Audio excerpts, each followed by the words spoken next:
Jesus was at the table with his disciples, he took the bread and he blessed it and broke it, and he gave it to them. And their eyes were opened, and they recognized him. He vanished from their sight.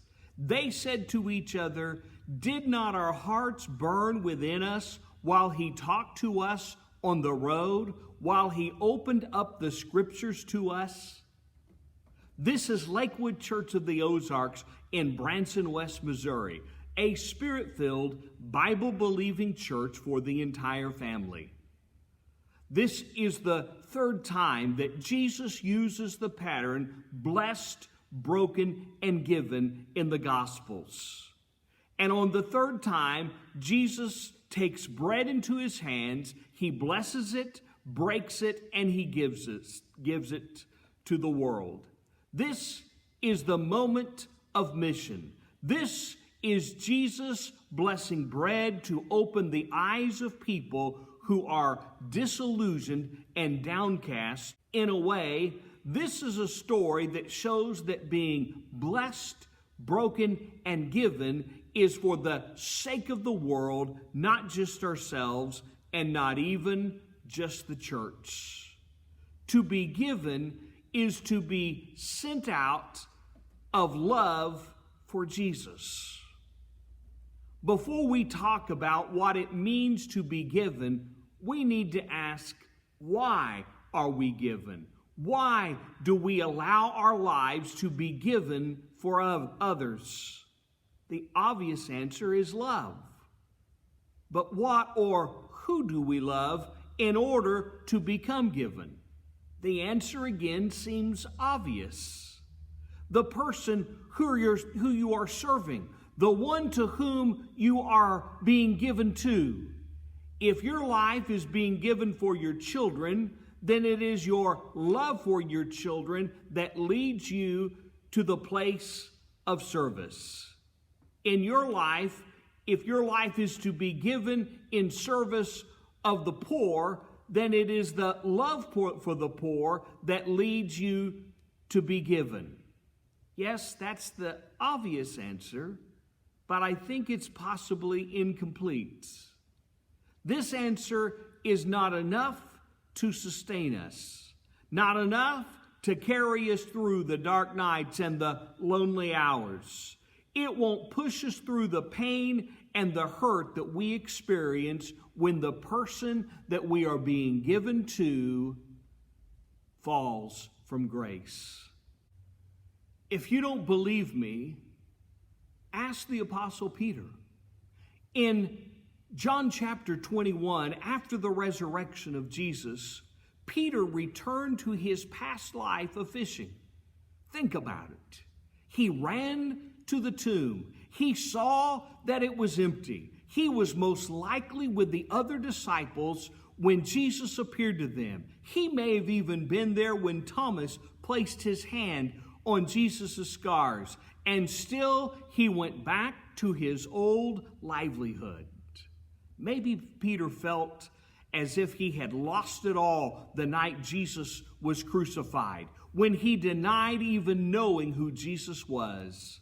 Maybe Peter was too confused about the resurrection, what it really meant. Maybe whatever it meant, Peter was too covered in shame for it to really matter to him. He may as well have tried to just live a quiet life, a smaller life than he had once imagined being with Jesus.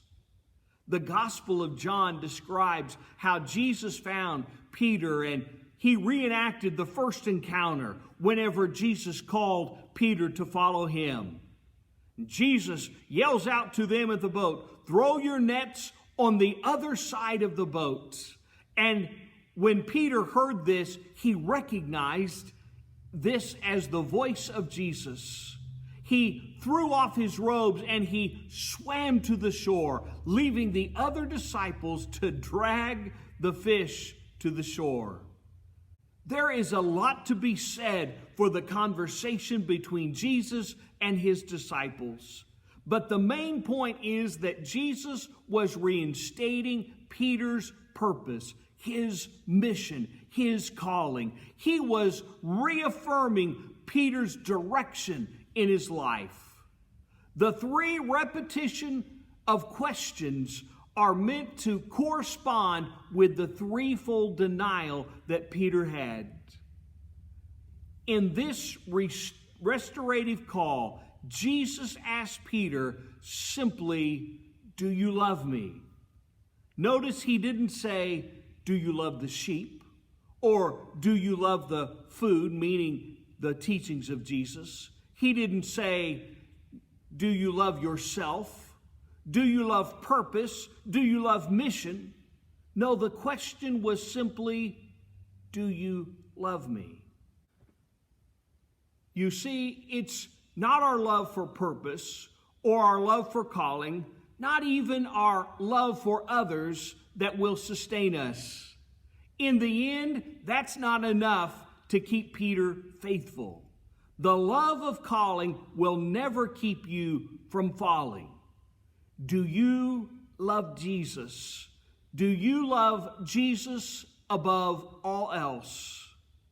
It is our love for Jesus that leads us to surrender to him, and it is Jesus who gives us away for others. We surrender out of love for him, and when we surrender to him, he makes us bread in his hands. He sends us and he spins us because of his love for us and for the world. And the sending is sweeter than you could ever dream imaginable.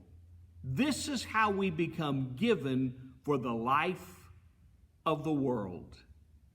As we prepare to take communion, I want you to ask Jesus to forgive you of your sins. And I want you to tell him that you love him and that your service to others is generated out of your love for him.